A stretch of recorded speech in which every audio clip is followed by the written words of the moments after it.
Hello mga kapangit! Welcome to the YouTube channel, Shingli TV. For today's video mga kapangit, magawa ko ng chicken. Nilalagyan ko ng barley siya mga kapangit pero healthy. Tapos hinaluan ko lang siya ng dalawang vegetable. Kaya mga kapangit, ano pang inantay nyo? Tara na! Samahan nyo ako sa kusina.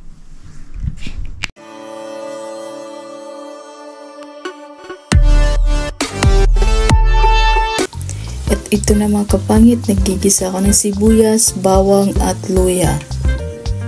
At ito naman mga kapangit, ito yung barley rice. Yan, healthy po yan siya mga kapangit. At ito, isang buong manok, in-slice ko mga kapangit. Tapos ko na yan siyang nahugasan. At tapos, ilagay na natin. Ayan. Takam na ako mga kapangit. Tapos, imimix natin mga kapangit. Yan, imimix natin ng maayos mga kapangit. Tapos, lagyan natin ng paminta. Paminta mga kapangit, lagyan natin. Tapos, imix na naman natin ulit.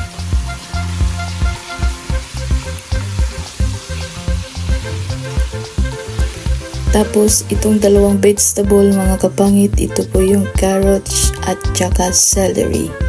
Itong dalawang vegetable. Yan mga kapangit. Ito ganitong slice mga kapangit kasi ihalo natin doon sa ginisa nating manok. Then, ihalo na natin mga kapangit ang dalawang vegetable. Tapos haluin natin mga kapangit.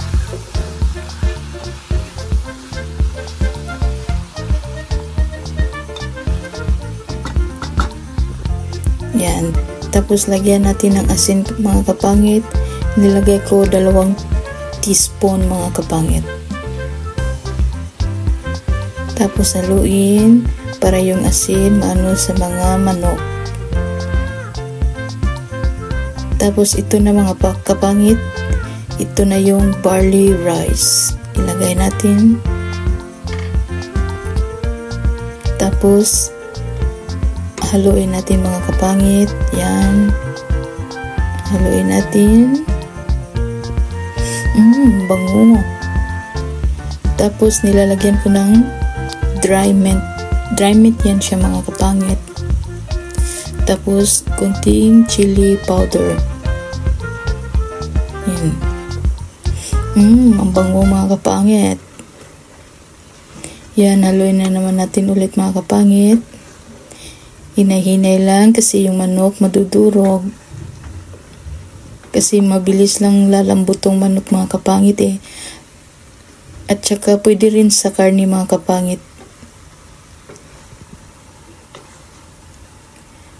Pwede rin karne lagyan ng barley mga kapangit. Pero sa akin manok kasi wala kaming karne.